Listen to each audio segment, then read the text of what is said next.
You ever step out onto your own dock, expecting a little peace, maybe some quiet with your coffee, only to find your lake suddenly invaded by more white yachts than teeth in a shark's mouth? That's how my Saturday started. Right there, smack dab in what used to be my slice of Juniper Lake, now a floating luxury car lot courtesy of the infamous Birch Ridge Elite Yacht Expo. I mean, you want cinematic? Picture my paddleboard jam between a Sunseeker and something called Not On My Watch, both looking about as out of place as a penguin in Texas, and hanging above the HOA gazebo. Because of course there's a gazebo, is this obnoxious banner flapping away. Welcome Birch Ridge Elite Yacht Expo, courtesy of President Heather.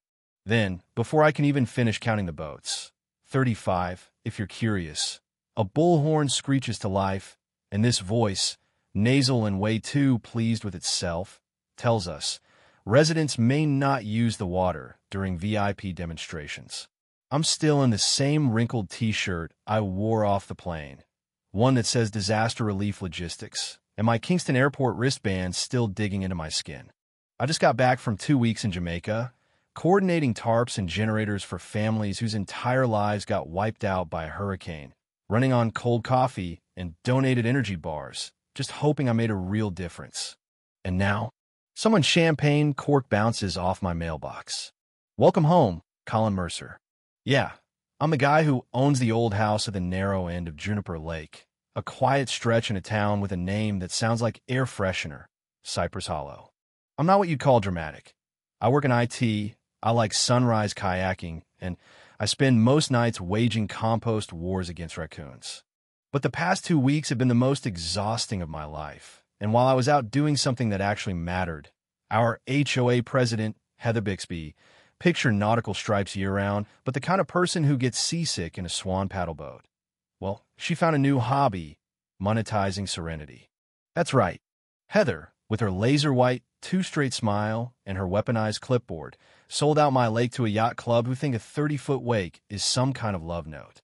It started with little violation slips, taped to my door at midnight, complaining about unauthorized weed growth along the shoreline. Apparently, reeds are now a violation of HOA taste. Next came the glossy HOA newsletter, probably cost more than my water bill, excitedly announcing the Juniper Lake Luxury Showcase. Permits for mooring, handed out like candy, all exclusively approved by your board.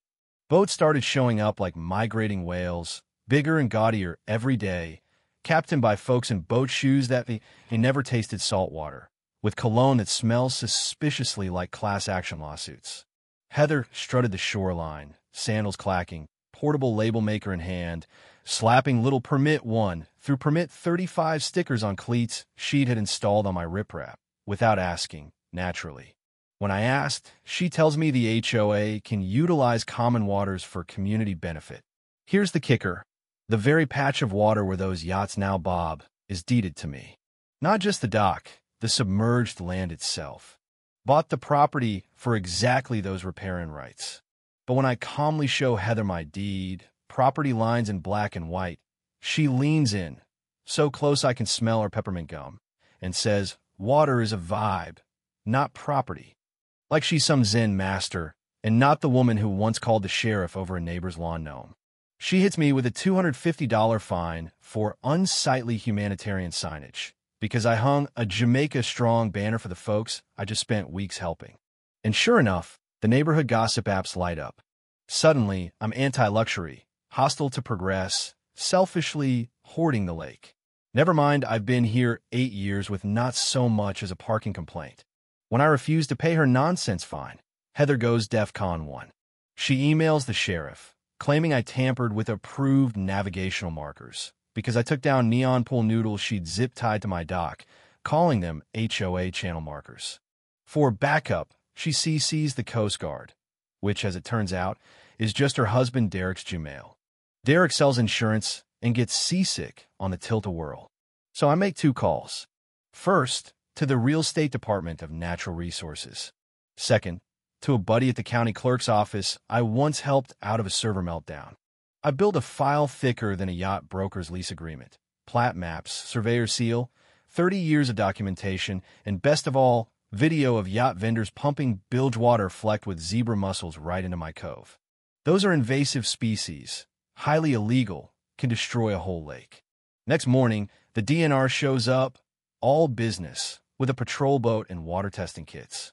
They radio in the Real Coast Guard Auxiliary and County Lake Patrol. Heather, now sporting a captain's hat with the price tag still on it, tries to wave them off with a HOA navigational writ, which the DNR officer, Martinez, quickly realizes is just a brunch menu from Serenity Bay Cafe. He doesn't even flinch, just flips it over in deadpants. "Ma'am, this is a menu."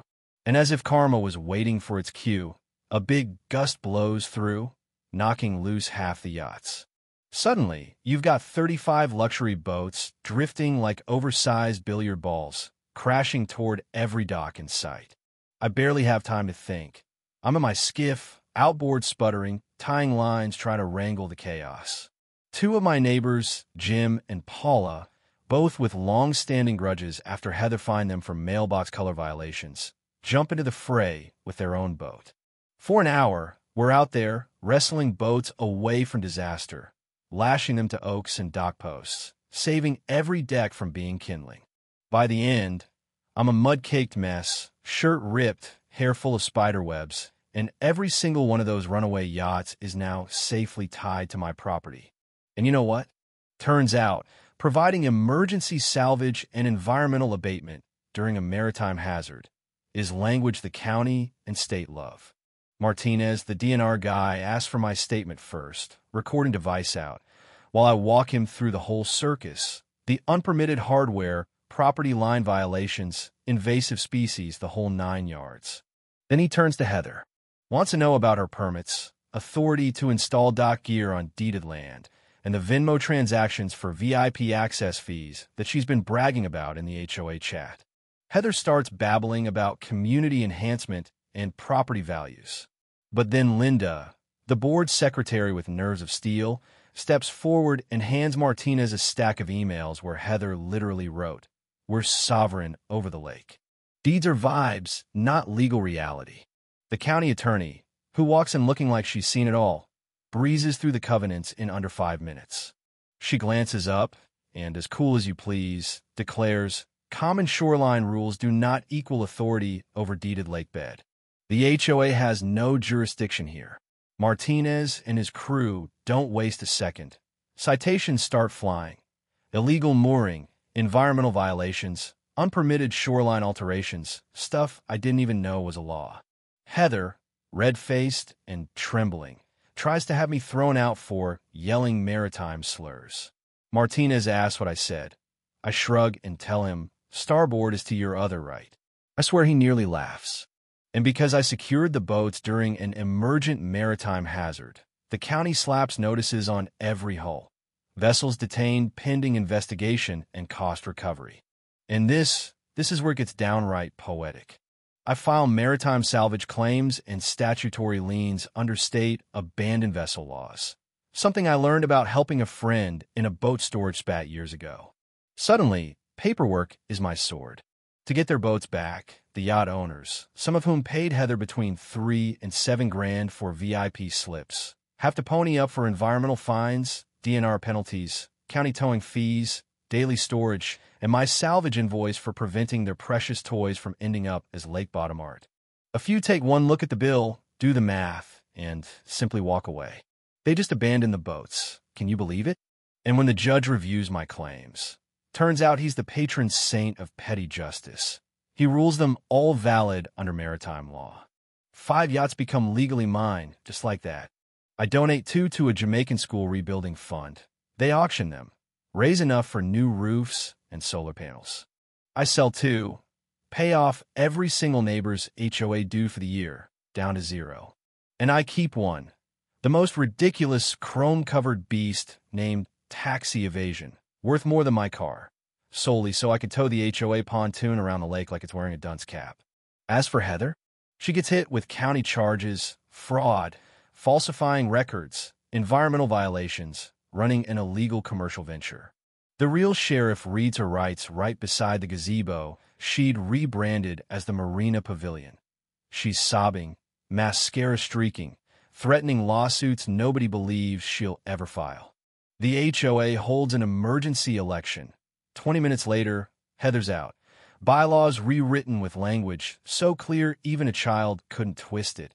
HOA authority ends at the property line and at the law.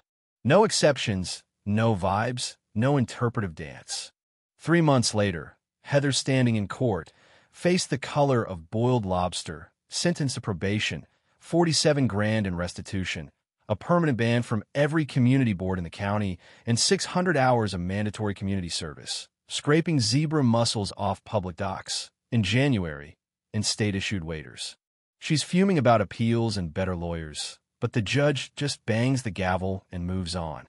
Justice, it turns out, really is best served with a splash of cold lake water and a little help from the neighbors. And honestly, would you have done the same? Should lakefront property owners have to fight this hard just to keep what's theirs?